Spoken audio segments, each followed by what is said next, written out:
Okay, a variation. We have another bevel error, but this one we didn't get our intersect line. The two intersecting lines are just short of each other, so we need to drag this vertex over to here.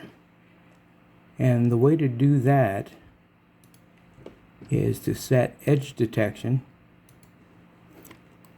go over here and choose Vertex Slide. Now Vertex Slide, if you pull it, won't go further. But if you pull it back and then press C, then you get your line to move forward, and then you can snap to the edge. So now we go back to solid view.